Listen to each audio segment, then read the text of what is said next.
Olá, sejam todos e todas muito bem-vindos aqui no canal Locus Educação. Esse canal ele foi pensado para trazer discussões, reflexões, apontar metodologias, ferramentas para que os professores possam usar tudo isso na sala de aula, trabalhando com questões que vêm aparecendo com frequência e que acabam adoecendo os professores, como a questão da disciplina, né, como a questão dos ruídos entre comunicação, escola e família, e entre o ruído entre os próprios membros da comunidade escolar. Então, meu nome é Gleice, para quem não me conhece, eu sou professora da Rede Municipal do Rio de Janeiro, eu sou mestra em educação e eu venho trabalhando há 30 anos com crianças em situação de extrema vulnerabilidade, crianças institucionadas, hospitalizadas, em situação de rua, venho trabalhando com formação de professores. Então, tudo que eu fui estudando e que eu fui colocando em prática, a minha praxe, eu trouxe para o canal. Então, se você não conhece esse canal, depois você dê uma olhada, tem muitos vídeos falando sobre várias questões que aparecem na sala, e eu estou sempre trazendo abordagens que podem muito nos auxiliar nessa relação professor-aluno, nessa relação escola, né, e família. Então, sejam bem-vindos aqui no canal. Nesse vídeo de hoje, eu vou falar sobre a quebra de paradigmas, né? A importância da gente quebrar paradigmas, da gente ter uma reflexão sobre a nossa prática, da gente estar sempre procurando alinhar a teoria com a prática. Então, procurando estudar, procurando conhecer novas ferramentas, novas abordagens e trazendo isso para a sala de aula, refletindo sobre o que está acontecendo dentro da nossa sala, porque a gente faz parte desse processo. Então, a educação, ela é ensino-aprendizagem, né? É o formando e o formador, é o educando e o educador. É essa relação que estabelece o que acontece na sua sala, que estabelece o resultado que você vai ter dentro da sua sala de aula.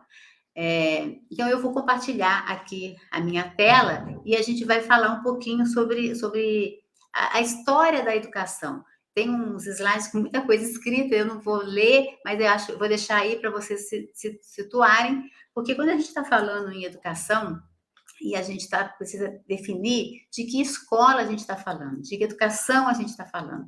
Porque uma das questões que eu vejo muito nas redes sociais, muitas vezes até colegas colocando isso, é de que quem tem que educar é a família. É a família que educa. A escola tem a função de instruir, de passar conteúdo. Então, assim, a gente precisa olhar para isso, precisa olhar para essa nossa fala, né? Porque não é hoje, né, esse não é o papel da escola, né? Não é a família que vai educar sozinho, é a família e o Estado, né? A escola tem um papel muito maior do que só passar conteúdo. Porque se for assim, gente, a escola daqui a pouco deixa de existir, porque a criança de conteúdo, ela tem no Google, né? Ela tem nas ferramentas digitais. A escola, ela também trabalha a questão do conteúdo, mas esse conteúdo está alinhado a como a criança se vê nesse processo e no mundo, né? Ela tá olhando para a educação de forma integral, para olhar para a criança de forma integral. E a gente vai vendo que isso vem aparecendo em vários documentos. Então, não sou eu, Gleice, que estou falando assim que a educação ela precisa ser uma educação que trabalha a criança de forma integral, que trabalha as habilidades. Não, a gente tem isso na Constituição, a gente tem isso na LDB, a gente tem isso na BNCC. Então, são ferramentas, são leis que norteiam o papel da educação. Então, quando você ouve o professor falando que esse não é o papel da escola, você está vendo um professor totalmente desconectado, né, da história da educação, do caminho que a educação vem percorrendo para chegar até aqui. Então, eu trabalho com formação de professores e eu falo isso muito para os meus alunos, né, para os professores. Esse curso provavelmente vai levar você a quebrar paradigmas, né? A refletir sobre qual é o papel da escola, qual é o seu papel, qual é o papel da família, de que família a gente está falando, né, gente? A gente primeiro precisa começar a pensar nisso. Você está falando de uma família estruturada, de uma família que a mãe tem tempo para passar com a criança, que a mãe consegue transmitir valores para essa criança, que ela recebeu esses valores da família dela e que ela foi construindo isso, ou você está falando de uma família que a mãe sai 5 horas da manhã para trabalhar e chega 11 horas da noite e essa criança sai da escola e fica sozinha em casa ou então fica brincando pela rua, né? Você está falando de uma família que a mãe foi mãe aos 13 anos de idade, né? E que tem um filho de 13, a mãe tem 26 anos. Então, assim, a gente precisa entender isso, de que família a gente está falando, né? Qual é a estrutura dessa família? E mesmo as famílias com estruturas, a gente não é porque a gente é mãe que a gente vem com um chip de saber o que fazer, de saber como resolver as questões, porque a sociedade está muito diferente, né? A forma com que os meus avós criaram os meus pais, os meus tios, é muito diferente da realidade de hoje, né? Do acesso que a criança tem, né? Do reconhecimento da criança como um indivíduo social. Né? A gente está falando de épocas em que a criança não tinha voz, não tinha vez, né? Não existia uma legislação que a protegesse. Hoje ela tem. Hoje a gente reconhece a criança não como uma tábua rasa, mas como um ser pensante, um ser histórico, né? Um ser social, cultural, emocional. Então a gente precisa trazer isso. É lógico que a escola não vai ter somente o papel de trabalhar as habilidades, ela também vai trabalhar o conteúdo, vai preparar essa criança para ter um posicionamento melhor no mercado, né, no trabalho, na sua existência, fazer uma faculdade, se preparar a criança para isso. Mas as duas coisas precisam seguir juntas. E é isso que a gente precisa entender. Então, o professor que acha que o papel da escola não é o de educar, mas sim o de transmitir conhecimento, precisa parar para refletir sobre isso. Então, acho que se você pensa assim, fica aqui nesse vídeo que talvez eu possa te mostrar que não é bem esse só o papel da escola. Quebrando paradigmas, a visão reducionista do papel da escola. Então, quando você acha que a escola tem somente a função de instruir, ensinar o português, a matemática, a história, a geografia, as disciplinas, a gente está reduzindo, é uma visão positivista, uma visão positivista, uma visão reduzida, né? A escola, hoje, nós estamos no século XXI, a escola precisa, né, ser muito mais do que isso. O que eu fiz? Eu dei uma olhada e passei aqui bem rápido, passar bem rápido, o período da educação no Brasil. E aí, se vocês quiserem se aprofundar, deixa eu mostrar aqui. Se vocês quiserem se aprofundar mais, esse aqui é um livro muito interessante, assim, fantástico, sobre a história das ideias pedagógicas no Brasil, do Dermeval Saviani, né, do Saviani. Eu li esse livro no mestrado e eu realmente acho esse livro bem legal, é uma leitura um pouco difícil, mas mostra para a gente quais foram as ideias e o caminho que a educação foi seguindo. Então, vamos lá, vamos dividir aqui. A história do Brasil, da educação no Brasil, começa no período jesuítico, quando os jesuítas chegaram aqui em 1549. Naquela, né, então, qual era o papel da escola ali? Era catequizar os indígenas e passar a formação para os filhos dos portugueses que estavam chegando na colônia, né, para trabalhar na colônia. E aí, o método que eles usavam era um método de repetição, de memorização e de provas periódicas. Isso, né, lembra alguma coisa aí para vocês? Porque desde 1549 que a escola vinha fazendo isso, né? Memorizando, repetindo e fazendo provas.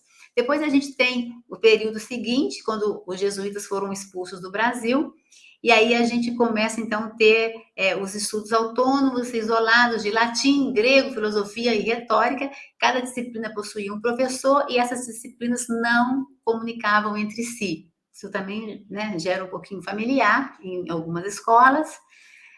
Depois a gente tem o período joanino, que era de 1808, e a educação continuava a ter uma importância secundária. Então, também não tinha um olhar para a educação, as crianças aqui não tinham um papel social, então as escolas, as crianças que frequentavam a escola eram as crianças dos homens brancos, eram os meninos da burguesia.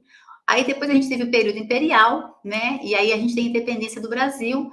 Então Pedro I, então, faz a primeira Constituição brasileira e no artigo 179, então, dessa Constituição, em 1822, que fala que a instrução primária é gratuita para todos os cidadãos, né? E aí, em 1827, cria a primeira escola para meninas, que até então quem frequentava a escola eram os meninos. Ele colocou isso na Constituição, mas isso não saiu do papel, a escola não era para todos, a escola era para uma minoria.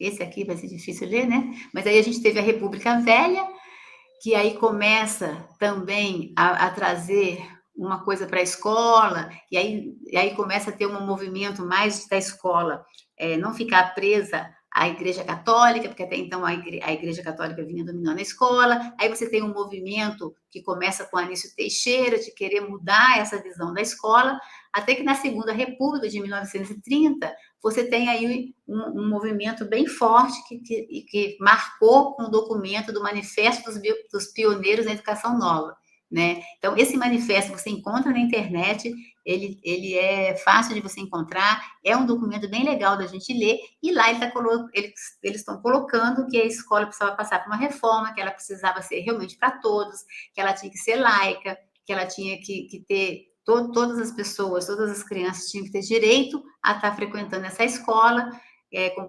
diversas possibilidades de aprendizagem social, abolindo o privilégio de gênero ou mesmo de classe social. Então, esse manifesto é bem interessante, vale a pena você baixar na internet para ler.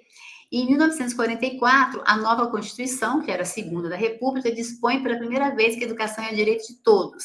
Porque na primeira falava que a educação tinha que existir e que não deveria ser paga, mas a de 1944 reforça que ela tem direitos de todos e que ela deve ser ministrada pela família e pelos poderes públicos, porque até então a educação da criança ficava por conta da família, né, a instrução. E as famílias que tinham recurso, as crianças estudavam em casa, tinham esses professores particulares, e as demais crianças não tinham acesso à educação.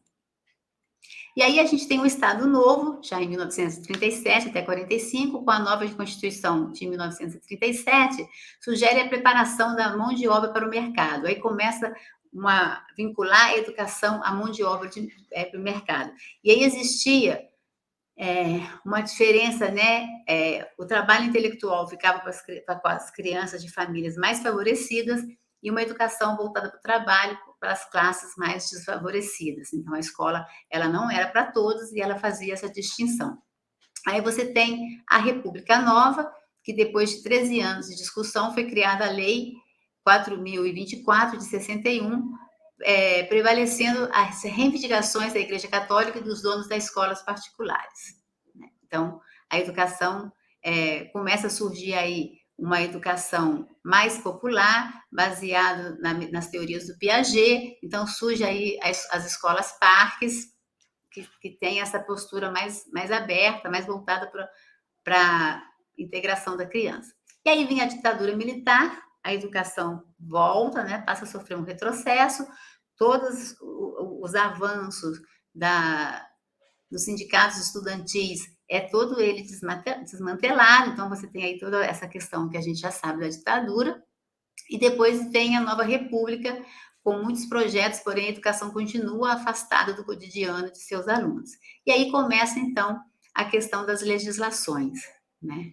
Que é o que eu quero me aprofundar mais com vocês. Então, assim, deu para perceber que a escola, ela vem repetindo o mesmo padrão, né? Então, por mais que a Constituição coloque uma questão, ela não é assim. Até eu lembro, assim, eu era criança, né?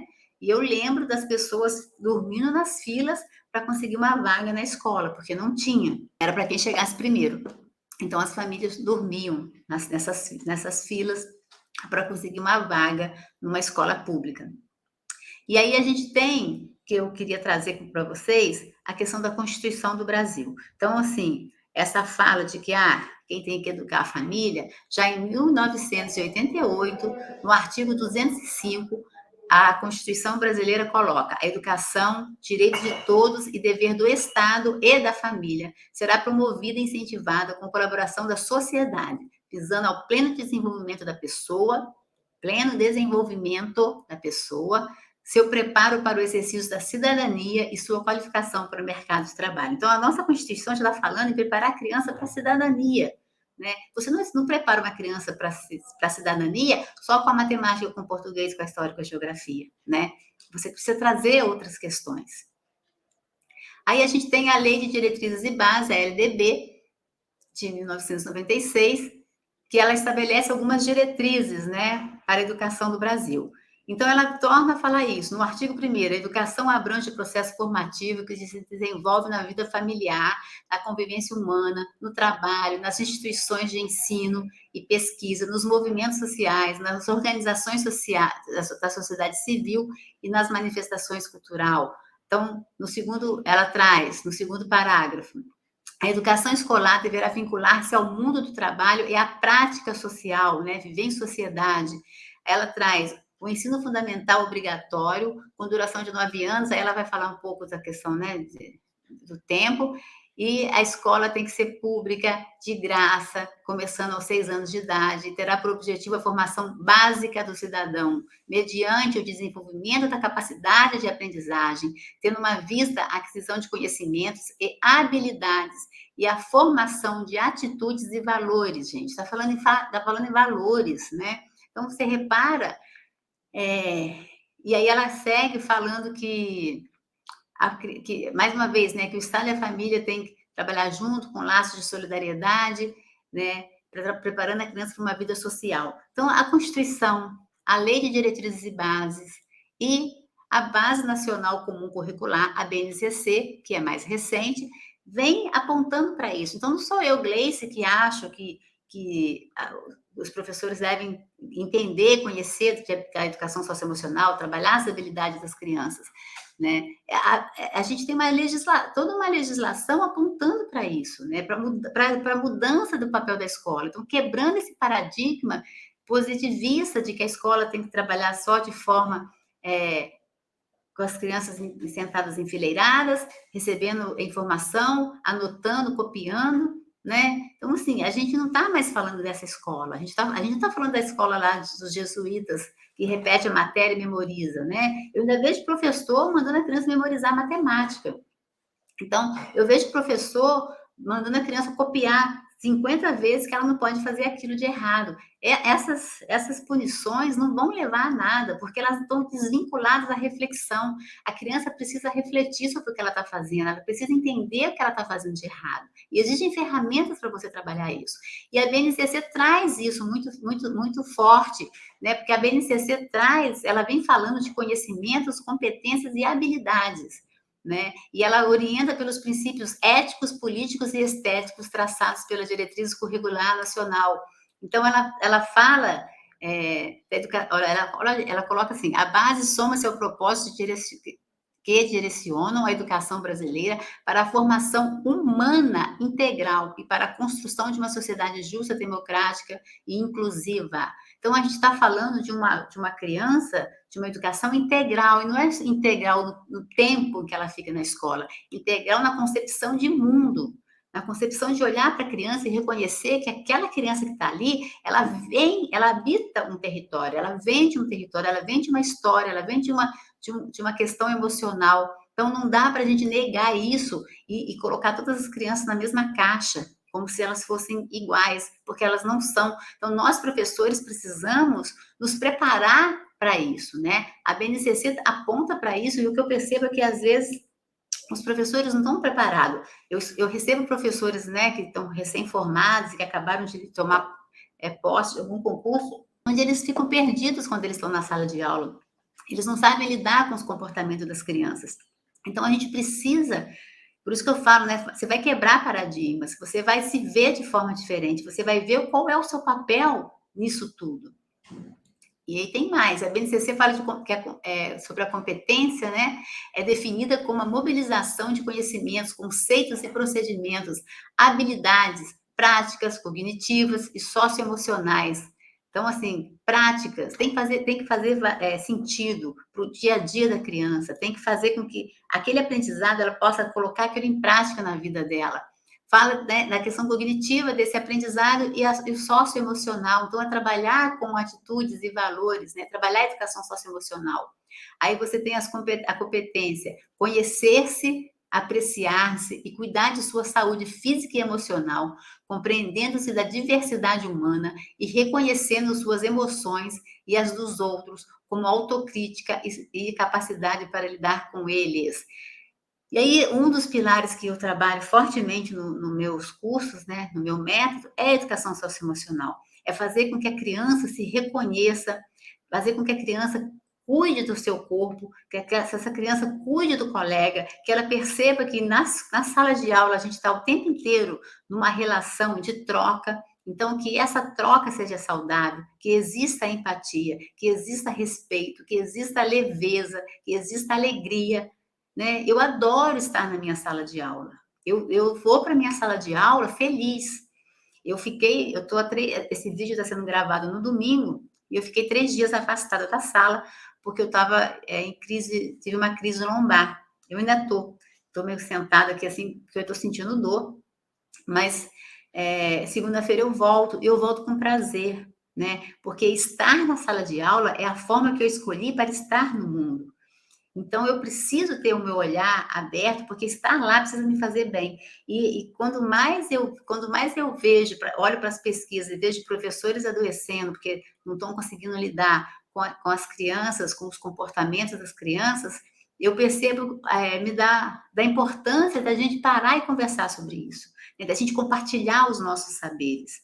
Eu estudo muito, porque eu gosto muito de estudar. Para mim, estudar quando eu percebo que eu estou assimilando uma informação, assimilando um conhecimento, que aquilo está fazendo sentido, que eu faço essa reflexão da teoria para a prática, então essa minha praxis, isso para mim me alimenta, me faz bem, né? E eu vou buscando outras coisas também que me fazem bem, para que eu esteja bem na sala de aula, porque eu não estou romantizando, né, a sala de aula, eu sou de uma sala de aula de área de conflito, mas eu estou dizendo que a gente pode sair da sala de aula leve quando a gente reconhece a importância de trabalhar, por exemplo, as habilidades emocionais, nossa e das crianças, né? E aí a BNCC continua falando em empatia, em diálogo, em resolução de conflitos, a cooperação. Então, assim, a gente precisa levar para a nossa sala de aula, por exemplo, a abordagem da comunicação não violenta, de uma disciplina positiva, né, de uma pedagogia sistêmica que olha para o sistema familiar da criança, que olha para onde que a criança está presa. Muitas vezes a criança não consegue avançar, ela está extremamente é, hiperativa, extremamente agressiva, porque tem questões na família dela que a estão atingindo e ela não sabe como lidar com isso. E nós, professores, não precisamos ser psicólogos para lidar com isso, mas a gente precisa ter uma escuta ativa, a gente precisa acolher essa criança, né? Dependendo da situação, obviamente, encaminhar essa criança para um profissional mais qualificado. Mas é importante que essa criança perceba que a sala de aula é um lugar onde ela se sinta segura, onde ela se sinta, inclusive, segura para errar e para corrigir esse erro de forma respeitosa, né? Então, eu falo muito isso para minhas crianças, né? A importância deles terem respeito e não deles terem medo, né, de mim. Mas saber que eles podem se comportar, mesmo quando eu não estou presente, da forma que eles sabem que é a forma correta para aquela situação, para aquele momento. E aí a BNCC começa a propor a superação da fragmentação radicalmente disciplinar do conhecimento, né? E estímulo a sua aplicação na vida real, a importância do contexto para dar sentido ao que se aprende. Então, trabalhar com base em projetos, né? Então, eu trabalho muito com projeto, eu trabalho muito com biomapa, com construção de maquete, para a criança olhar para o seu território, perceber quais são os valores daquele território, né? Quantas histórias, quantas culturas naquele território acolhe, né? De onde veio o avô, de onde veio a avó, como é que era aquele território há um tempo atrás. Então, são atividades de projetos, né, que você leva a criança a pesquisar e o que ela está aprendendo faz sentido para a vida dela. E aí a BNCC traz, falando sobre os currículos, né, da identificação, comunhão de princípios e valores, como mencionados, né, orientam a LDB, então, dessa maneira, então, que a educação tem um compromisso com a formação de desenvolvimento humano global em suas dimensões intelectual, físico, afetiva, social e simbólica. Então, gente, quando a gente olha para essa documentação, a gente percebe que tá ali, está na lei, né? E aí eu vejo muitas vezes assim na internet as pessoas falando, trabalhar com a BNCC, tem um monte de folhinha lá com os códigos, então ficam presos apenas no conteúdo e ao código do conteúdo, né? Que atende aquela habilidade. Mas a criança, para desenvolver toda essa habilidade, ela precisa trabalhar com coisas mais práticas. Ela precisa trabalhar com projetos, ela precisa pensar, e não só resolver atividades em folhinha, né? Que tudo bem que a gente pega a folhinha, eu também pego, imprimo, né? A gente tem que ter essas atividades também, mas é muito importante que a gente pense com a criança outros projetos, né?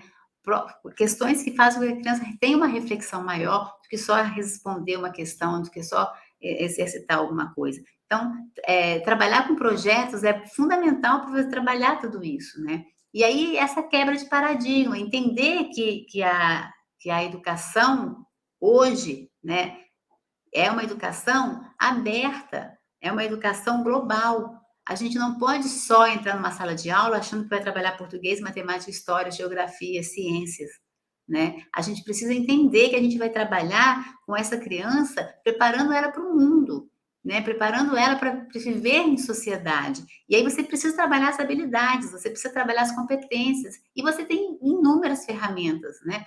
Eu ouço muito assim, às vezes, dos professores, eu tenho medo de trabalhar com o emocional da criança, né? Tem medo de não saber lidar com o emocional da criança. Eu falei, mas você lida com o emocional da criança todo dia. Quando a criança chega na sala irritada, chorosa, fazendo birra para os pequenininhos, né, na educação infantil, para os adolescentes, aquele conflito todo, e briga com o professor, e aquela discussão, isso daí é o emocional da criança, você não lida com o emocional da criança, você lida, a diferença é que você lida sem saber, você não sabe como resolver um conflito com um adolescente, você não sabe como trabalhar a questão da birra, né, das crianças que estão saindo do parquinho chorando, então existem ferramentas que você vai buscar em abordagens da psicologia, da psicopedagogia, que vão te ajudar a tirar uma criança do parquinho sem que ela saia chorando, sem que saiam 15 crianças chorando, porque uma começa a chorar, todo mundo chora junto, né, para sair do parquinho. Quem é da educação infantil sabe do que eu estou falando. Ou então, para lidar com o adolescente sem ter que entrar em atrito, né, gente? Assim, quantas vezes eu já vi. Teve uma fase da minha vida que eu trabalhava com educação ambiental, com projetos, né, que a gente entrava nas escolas pelos PCNs, então a gente era de forma transversal, e aí eu era de uma ONG, a gente captava recurso, desenvolvia os projetos, e esses projetos estavam ligados, por exemplo, à questão da água, né? Então a gente, as escolas que faziam parte do projeto, a gente saía, né, os professores tinham que sair com as crianças e com os adolescentes da escola para coletar a água do rio que passava perto, para olhar como é que estava aquele manancial, para ver o que podia ser feito, para pensar um planejamento, para levar o comitê de bacia. Então, era um projeto grande, que durava 2 anos. E aí os professores queriam fazer o projeto e falavam, mas eu não consigo, porque minha turma é muito indisciplinada. Como é que eu vou levar essas crianças para fora da escola? Eles vão se matar lá, vão se jogar dentro do rio. E aí a gente começava a trabalhar essas questões, né? Trabalhar as habilidades das crianças e dos adolescentes, né? Trazê-los para entender o que era o projeto, trabalhar a atividade de sensibilização, de despertar o olhar, de despertar empatia, de estabelecer respeito. E aí as professoras começavam a trabalhar isso junto com os educadores, né? Que era da ONG, que faziam parte do projeto, eu coordenava esse projeto, e você via em pouquíssimo tempo, aquela turma que a professora falava que não ia conseguir sair da escola, saindo da escola, coletando água, com responsabilidade, porque aquilo começava a fazer sentido para eles, né? E aí a gente tinha um café histórico que a gente trazia as pessoas mais velhas não, né? As pessoas mais idosas daquela comunidade, que viviam ali há mais tempo, que traziam uma narrativa de como era aquele rio, né? Antes, e que dava para tomar banho, que ele era limpo, e aí os adolescentes e as crianças ficavam encantados e tristes por ver o que aconteceu com o rio. E aí começavam a pensar formas de resolver esse problema e criavam projetos e que eram submetidos ao comitê de bacia, que aprovava com recurso para esse projeto ser executado. Então, era um projeto lindíssimo, brilhante, que levava 2 anos, que recuperou o manancial, que recuperou nascente de água e que aconteceu com jovens que, no primeiro momento, os professores achavam que eles não eram capazes de fazer o projeto por causa de comportamento. Mas os comportamentos mudam, as crianças vão mudar, como nós também vamos mudar, né? A gente precisa só estar aberto para isso, a gente precisa quebrar paradigmas, né? Não sei se vocês já ouviram essa história, eu vou contar essa história para a gente fechar esse vídeo, essa aula. Era um jantar, né, de família, e aí a mãe da moça colocou um peixe, né, para assar, partido em 2 pedaços. E aí o rapaz falou para ela, mas por que a sua mãe parte o peixe, né? Aí, não, por que você parte o peixe? Aí ela falou, eu faço isso porque a minha mãe faz. Não sei se é para pegar mais tempero, mas eu parto o peixe em 2 pedaços e coloco no forno. Aí ele falou, bom, vou perguntar, ô sogra, por que a senhora parte o peixe para colocar, não põe ele inteiro, já que ele cabe na forma? Aí a sogra falou, eu faço isso porque eu vi a minha mãe fazendo, então eu repito o que eu vi. E aí ele foi lá e falou, ô vó, me fala uma coisa, por que tem que partir o peixe para colocar no forno e não pode colocar inteiro? É para pegar mais tempero? Ela falou, não, meu filho, eu parti o peixe porque eu tinha uma forma pequena e o peixe era maior do que a forma, então eu tinha que partir o peixe para o peixe caber na forma. Então isso é o paradigma, a gente vai repetindo sem refletir, né? Numa forma maior, não há necessidade de se partir o peixe, né? Então é isso que a gente precisa entender.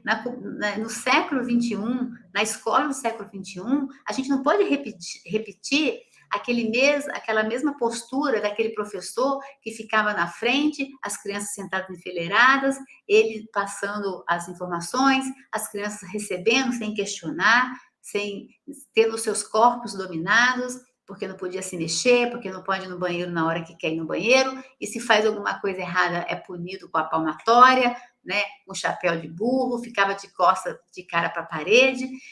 Então, assim, essas punições, elas não existem mais. Então, colocar a criança para fora da sala é uma forma de punir, né? E assim, eu não trouxe aqui o Estatuto da Criança e do Adolescente, mas se você pega uma criança e coloca ela para fora, você está colocando a criança numa situação vexatória, você pode também responder por isso pelo conselho, pelo Estatuto da Criança e do Adolescente, né? A criança está sob o seu cuidado e você não pode colocá-la numa situação que ela se sinta envergonhada. Então, aí as pessoas falam assim, mas aí a criança faz o que quer, por causa que tem muito mimimi. Mas não é isso, a criança não vai fazer o que quer, né? Os meus alunos não fazem o que eles querem. Eu imponho respeito, mas eu imponho de forma afetiva, né? Eu faço com que eles percebam que eles precisam cumprir as regras que foram estabelecidas junto com eles. A gente tem ferramentas, né, atividades para trabalhar com as crianças, para que a criança reflita qual é o sonho dela, o que ela quer, né? E aí depois, o que a turma quer, aonde a turma quer chegar e quais os desvios que a gente não pode pegar para chegar nesse nosso objetivo. Então, isso é definido junto com a turma, faz sentido para ela. Quando ela sai fora, eu falo, olha, você está saindo fora do que a gente combinou juntos, né? E aí a criança volta. E aí na educação socioemocional, você vai trabalhando as competências, você vai trabalhando as habilidades, você vai trabalhando a empatia, você vai trabalhando o respeito, você vai trabalhando a autorregulação, né? Fazer com que a criança conheça os seus sentimentos, conheça as suas emoções, saiba como lidar com elas, como regular, né? A gente não tem como controlar as emoções, a emoção não se controla, né? Então, você não tem autocontrole da sua emoção, você pode ter um autocontrole da sua ação, da resposta que você vai dar a essa emoção. Então, é importante a criança saber o que acontece no corpo dela quando ela está com raiva, quando ela está com medo, quando ela está com ciúme, né? Então, para que ela possa lidar com isso de forma certa, de forma tranquila, sem que ela tenha que bater no colega, sem que seja necessário ela responder o professor. Então, a gente está falando de uma educação que prepara o indivíduo de uma forma global, prepara o indivíduo para ele estar, né, no mundo de forma inteira. A escola não pode só manter ainda o paradigma positivista e ficar achando que tudo tem que estar dentro das suas caixinhas, que as disciplinas não conversam entre si, né? Então, começar a trabalhar mais com projetos, começar a integrar todos esses saberes. A gente que é professor regente, eu estou lá para o quarto ano, fica muito mais fácil para a gente do que para os professores do segundo segmento. Mas eu vejo trabalhos lindíssimos de professores, né, na escola que eu atuo, do segundo segmento, integrando a educação física com matemática, com português, com geografia, é muito legal. Então, a gente precisa sair dessas caixinhas que nós também estamos, né? Para que a gente possa ter uma sala de aula que faça sentido para a criança, que faça sentido para a gente e que a gente se sinta bem de estar nela. Então, eu vou parando por aqui. Gratidão a todos que ficaram comigo até agora. Se esse vídeo faz sentido para você, se você não se inscreveu ainda, se inscreva no canal, compartilhe esse vídeo com alguém, dá aí um joinha, porque isso faz com que o YouTube perceba que é um conteúdo relevante, e aí ele entrega esse conteúdo para mais pessoas, e mais professores possam, dessa forma, refletir sobre a sua prática, né? Porque a gente precisa estar sempre nessa reflexão. Então, fiquem bem, fiquem firmes, sigam com o que vocês têm de melhor dentro de vocês. Tchau!